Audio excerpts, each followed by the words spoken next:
Hello everyone, welcome to Ekamayus Academy and welcome to mains answer writing practice with previous year questions. మనం ఈ particular video సిరీస్లో 2025లో UPSC general స్టడీస్లో వచ్చిన క్వశ్చన్స్ని తీసుకొని దానికి ఆన్సర్ రైటింగ్ ఏ విధంగా చేయాలో నేర్చుకుంటా ఉన్నాం. ఈ పర్టికులర్ వీడియోస్ ఫ్రెషర్స్కి కానీ వెటరన్స్కి కానీ బాగా హెల్ప్ అవుతాయి.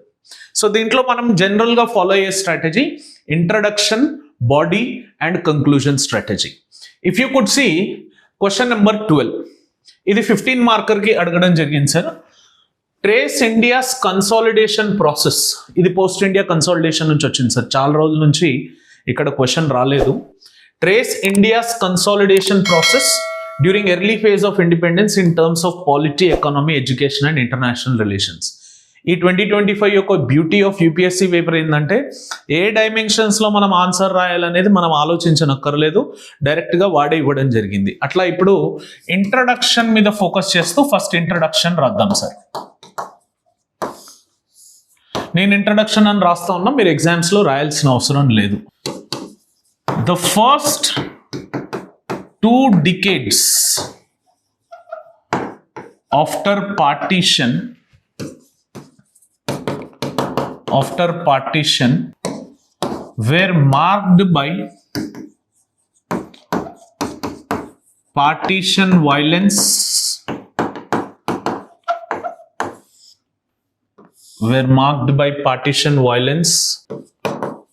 economic underdevelopment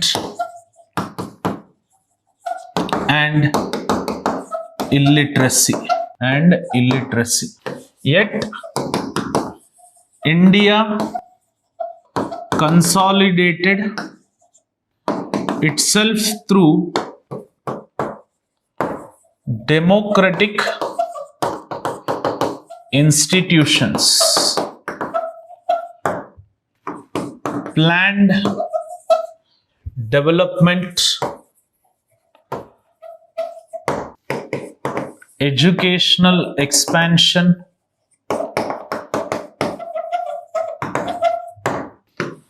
an autonomous foreign policy for national stability and modernization. ఇట్లా ఆ నేషనల్ స్టెబిలిటీ అండ్ మోడర్నైజేషన్ కోసం మనం ఫస్ట్ 2 decadesలో ఫేస్ చేసింది ఈ పార్టీషన్ వైలెన్స్ ఒకటి, economic under development and illiteracy. కాకపోతే ఇండియా అనేది చాలా బెటర్గానే రికవరీ కన్సాలిడేట్ అయింది sir through its democratic institutions, the written constitution and planned development and educational expansion and autonomous foreign policy through India effective results ni చూపించడం జరిగింది. అంటే consolidation process ఇంత smooth గా అవ్వడానికి ఇండియా తీసుకున్న స్టెప్సే కారణం. వాటి నుంచే ఈ particular base of the question and pulse of the question అడగడం జరిగింది. బాడీలో if you could see India's consolidation process, దాంట్లో డిఫరెంట్ యాంగిల్స్ అడిగింది కాబట్టి మనం వాటికి సపరేట్ సైడ్ హెడ్డింగ్ పెడుతూ రాయాలి సార్. ఫస్ట్ పాలిటీలో ఏ డైమెన్షన్ ఆఫ్ ప్రాబ్లమ్స్ వచ్చినాయి, కన్సాలిడేషన్ ఎలా జరిగిందో రాయాల్సి ఉంటుంది. ఫస్ట్ ఏం చేసాం సార్, మనం ఫస్ట్ ఫేజ్లో కాన్స్టిట్యూషన్ మేకింగ్ని చేసుకున్నాం సార్. పాలిటీ సెగ్మెంట్లో కాన్స్టిట్యూషన్ మేకింగ్ని చేసుకున్నాం, దీని గురించి ఎలాబరేట్ చేస్తూ రాయాల్సి ఉంటుంది. Second, integration of princely states, ఏవైతే ఇండిపెండెంట్ స్టేట్స్ ఉన్నాయో ఆ ప్రిన్స్లీ స్టేట్స్ ని ఇంటిగ్రేట్ చేసాం ఎక్సెప్ట్ జునాగఢ్, హైదరాబాద్ అండ్ కశ్మీర్. తర్వాత through different policy sticks we have consolidated them through in the Indian main land in to the Indian political stream. దాని తర్వాత reorganisation of states చేసుకున్నాం, different states ని కార్వౌట్ చేసినాం, కొన్ని లింగ్విస్టిక్ బేసిస్ మీద, కొన్ని డెవలప్మెంటల్ బేసిస్ మీద. ఫస్ట్ జనరల్ ఎలక్షన్స్ ని కండక్ట్ చేసుకున్నాం, ఇది కూడా రాయాల్సి ఉంటుంది sir. First general elections facts and figures తో రాస్తే ఇంకా బెటర్ గా ఈ ఆన్సర్ రిప్రజెంట్ అయ్యే ఛాన్స్ ఉంటుంది. లైక్ ఇక్కడ 1951-52 ఎలక్షన్ అని రాయాల్సి ఉంటుంది. అండ్ జుడిషియల్ కన్సాలిడేషన్ అండి. జుడిషియల్ కన్సాలిడేషన్ అంటే జుడిషియరీకి ఇండిపెండెన్స్ ఇస్తూ supreme court has established it self as the custodian of the constitution and it is like the pioneer custodian of the constitution అని supreme court establish చేసుకోవడం, different cases లో ఉన్న interpretations ని తీసుకొని different political segments ని ఇన్వైబ్ చేయడం, ఇది మనకి జరిగిన initial phase of polity changes in the consolidation process. Next economy పరంగా తీసుకుంటే సెకండ్ యాంగిల్ ఎకానమీ యాంగిల్ రాయాలి సార్. ప్లానింగ్ కమిషన్ ని తీసుకొని వచ్చినాం, దాని త్రూ ప్లాన్డ్ డెవలప్మెంట్ అనేది 5 year ప్లాన్స్ త్రూ ప్లాన్ చేసినాం సార్. ఆ ప్లాన్డ్ డెవలప్మెంట్ కాన్సిడరేషన్ లో రాయాల్సి ఉంటుంది. And the most important last but not the least land reforms ని తీసుకొని వచ్చినాం, which has given huge amount of change in the Indian segmentation of economy. తర్వాత industrialisation ని తీసుకొని వచ్చినాం, as India has skipped initially, కాకపోతే ఇండస్ట్రియలైజేషన్ మీద కూడా ఫోకస్ చేయడం స్టార్ట్ చేసినాం ఎకానమీ పరంగా. Like example first industrial policy 1956. Next financial mobilisation చేయడం జరిగింది త్రూ పబ్లిక్ ఫైనాన్స్ ఇన్స్టిట్యూషన్స్, వీటిని కూడా ఏర్పాటు చేసుకున్నాం. పబ్లిక్ ఫైనాన్స్ ఇన్స్టిట్యూషన్స్ ఏర్పాటు చేసుకున్నాం sir. Example LIC nationalisation in 1956. So economy consideration లో ఈ 5 కీవర్డ్స్ ని ఎలాబరేట్ చేస్తూ మనం ఆన్సర్ ని రాయాల్సి ఉంటుంది. నెక్స్ట్ ఎడ్యుకేషన్ కాంపోనెంట్ లో universal access to primary education. Second, reforming secondary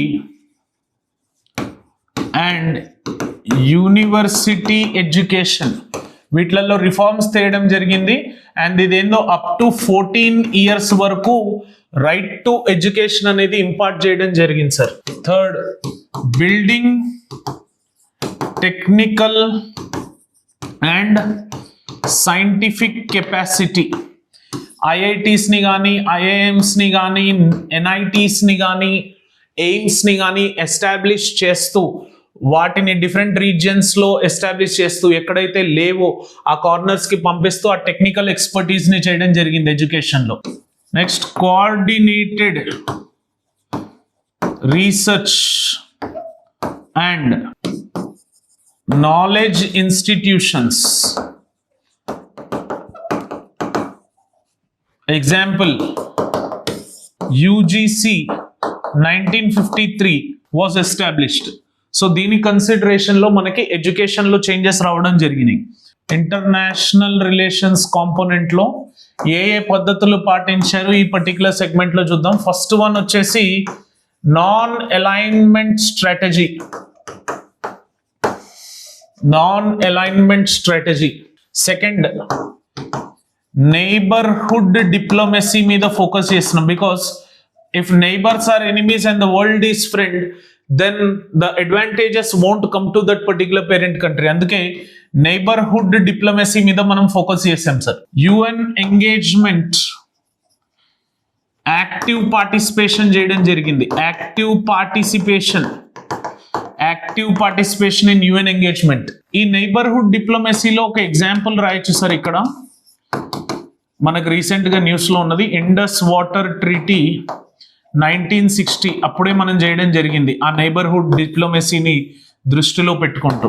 and next చైనాతోని Panchsheel principles అనే కాంపోనెంట్ ని తీసుకొని రావడం జరిగింది. It's a 1954 agreement with China. ఇట్లా మనం ఇచ్చిన అన్ని డైమెన్షన్స్ లో మనం పాలిటీ డైమెన్షన్ లో కాన్స్టిట్యూషన్ మేకింగ్ రాసాం, అన్ని డైమెన్షన్స్ ని ఫోకస్ చేసాం. దీన్ని ఇలా కాకుండా ఒక సర్కిల్ వేసి యారో మార్క్స్ ఇచ్చి కూడా రాయొచ్చు సార్. అండ్ మనం ఎకానమీలో ఏమేమి చేసుకున్నామని రాసాం, దాని తర్వాత ఎడ్యుకేషన్లో ఏమేమి తీసుకొచ్చామో రాసాం, తర్వాత ఇంటర్నేషనల్ రిలేషన్స్లో ఎలా ఫాలో అయ్యామో రాసాం. సో దీనికి ఒక ఆప్టిమిస్టిక్ కంక్లూజన్ ఇస్తే సరిపోతుంది సార్. ఇప్పుడు అటు క్రిటిసైజ్ చేయొద్దు, పొగడొద్దు. India's early consolidation successfully blended constitutional democracy, planned economic growth,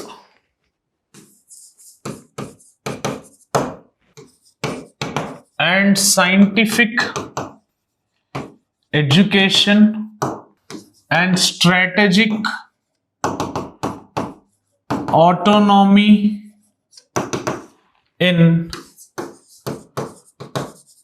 foreign policy. These choices ensured national survival in a fragile context and continued to guide India's governance and diplomacy until today kuda idi help chesta ఉంది sir. Early consolidation successful గా constitutional డెమోక్రసీని, planned economic growth ని, scientific education impart చేయడాన్ని, strategic autonomy in the foreign పాలసీని, ఇవన్నీ choices తీసుకోవడం వల్ల మనకి national survival అనేది జరిగింది ఆ ఫ్రెగైల్ కంటెక్స్ట్ లో, సెన్సిటివ్ కంటెక్స్ట్ లో కూడా. అండ్ ఇవే మనకి గైడింగ్ ప్రిన్సిపల్స్ గా మారినాయి కూడా. ఈ పర్టికులర్ స్టార్డమ్ లో 78-79 years of independence, we are in the position to have this consolidation, to take the benefits of the consolidation. ఈ రోజు తీసుకున్న గవర్నెన్స్ అండ్ డిప్లొమసీ కూడా ఎక్కడ కూడా మళ్ళీ మనం 1947 నుంచి వచ్చే రిఫరెన్స్ నే తీసుకుంటాం. అందుకే ఇనిషియల్ ఫేజెస్ ఆఫ్ కన్సాలిడేషన్ అనేది మనకు చాలా ఇంపార్టెంట్. అందుకే ఈ పర్టికులర్ క్వశ్చన్ ఇవ్వడం జరిగింది. సో ఇలా ఆన్సర్స్ రాయడం వల్ల మీకు కొంచెం బెటర్ మార్క్స్ పడే ఛాన్సెస్ ఉన్నాయి, కానీ మీరు దీనికన్నా బెటర్ గా రాయగలుగుతారు. ఎవరికన్నా డౌట్ ఉంటే వాళ్ళు రాసిన ఇంట్రడక్షన్, కంక్లూజన్ బాడీలో అది మాకు కమెంట్ రూపంలో తెలపండి. we would be giving you a valuable feedback, or come down to Ekam IAS Academy at Ashok Nagar. We would be giving you the live feedbacks. అందరికీ వీడియో నచ్చినట్టయితే లైక్ చేయండి, share చేయండి, comment చేయండి.